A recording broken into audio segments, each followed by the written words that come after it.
Hello guys, welcome back to solution Mitra. So आज का हमारा क्वेश्चन है, find the three term in AP whose sum is 36 and product is 960। तो हमें क्या करना है, हमें एक एपी बनानी है जिसका कि सम दे रखा है 36 है और प्रोडक्ट बोल रखा है 960 है। तो एपी जब भी हमें बनानी है, कितने टर्म की बनानी है, 3 टर्म की बनानी है। तो हम जब 3 टर्म की एपी फाइंड करना चाहते हैं तो हम क्या करते हैं, यहाँ पे सीधे सीधे जो 3 टर्म है उन्हें कुछ इस प्रकार से मान लेते हैं। पहली टर्म ए माइनस डी है, दूसरी आपने ले ली ए है, और तीसरी आपने ले ली आपकी क्या, ए प्लस डी। तो ये इस प्रकार से हम क्या मान लेते हैं कि 3 नंबर हैं जिनकी की सीक्वेंस क्या बना रही है, एपी बना रही है। ठीक है जी, हमें क्या करेगा कंडीशन की जो इनका सम है वो 36 है, यानी कि ए माइनस डी प्लस ए प्लस डी, इन तीनों का सम कितना है, 36 है। तो इसको सॉल्व करोगे आप तो डी से देखो डी कैंसिल हुआ, यहाँ पे क्या बचा 3a बराबर 36। यहाँ से हमें क्या मिल जाएगी, ए की वैल्यू मिल जाएगी 12। तो ए बराबर कितना आ गया, 12 आ गया। तो ये तो था जी हमारा सम। फिर हमें क्या बोल रखा था, सम, और यहाँ पे सम से क्या मिला, सम वाली कंडीशन से ए मिल गया। ए क्या है, हमारी फर्स्ट टर्म होगी, तो ए मिल गया हमें, 12 है जी। फिर हमें क्या बोल रखा है, प्रोडक्ट दे रखा है 960 था। तो यानी कि ए माइनस डी इंटू ए प्लस डी, इनका प्रोडक्ट आपको दे रखा है 960 है। ठीक है जी, इनका प्रोडक्ट अगर 960 है तो करके देखो प्रोडक्ट करके देखने के लिए आप क्या कर दो, पहले तो ए की वैल्यू रख दो। ए की वैल्यू रखोगे यहाँ पे तो ये हो जाएगा आपका 12 माइनस डी गुणा आ गया 12 गुणा आ गया ए प्लस 12 इक्वल टू 960।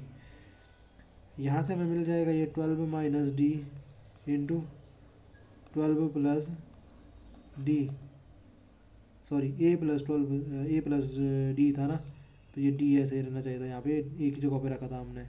तो ये जाता 12 प्लस डी, ऐसा नहीं होना था इसने। तो 12 प्लस डी इक्वल डी क्या हो जाएगा, ये इक्वल 12 इस साइड गया तो ये डिवाइड में चला जाएगा।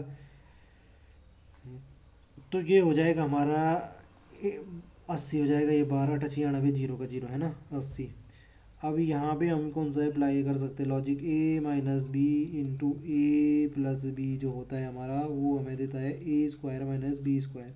तो ये कंडीशन है अप्लाई की जब हमने यहाँ पे, तो ये हमारा क्या हो जाएगा, 12 का स्क्वायर माइनस डी का स्क्वायर इक्वल टू कितना हो जाएगा, 80। यहाँ से हमें क्या मिला, ये माइनस का डी स्क्वायर इक्वल टू क्या हो गया, 80।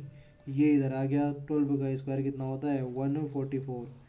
तो यहाँ पे हमें फाइनली क्या मिला, माइनस का डी स्क्वायर इक्वल टू, ये भी आया आपका माइनस का कितना, 6 माइनस का 64। माइनस से माइनस कैंसिल आउट हो गया, तो हमारा क्या बचा, डी बराबर कितना बचेगा, डी इक्वल टू आएगा हमारा रूट का 64 जो कि हमें क्या देगा, डी इक्वल टू कितना देगा, 8।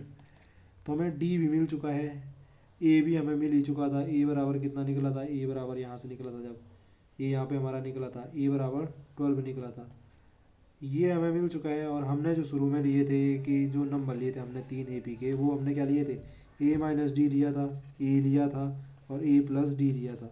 हाँ, यहाँ पे देखो ये 8 मिलेगा जो हमारे डी, तो यहाँ पे रूट के अंदर 64 था, तो ये हमारा प्लस का 8 भी मिल सकता है, माइनस का 8 भी मिल सकता है। डी की 2 वैल्यू हो सकती हैं। पहले हम प्लस का 8 रख के देखेंगे, ए डी की वैल्यू, और ए की 12 रख के देखो, तो ये क्या हो जाएगा हमारा, 12 माइनस कितना होगा, 12 माइनस 8 हो जाएगा। ए की रखी हमने 12, और ए प्लस डी यानी कि हमारा ए हो गया था कितना, 12 प्लस डी, डी हमने लिया है प्लस का 8 इस टाइम। तो कितना हो जाता है, ये हो जाता हमारा 4 12, और ये कितना हो जाता 20।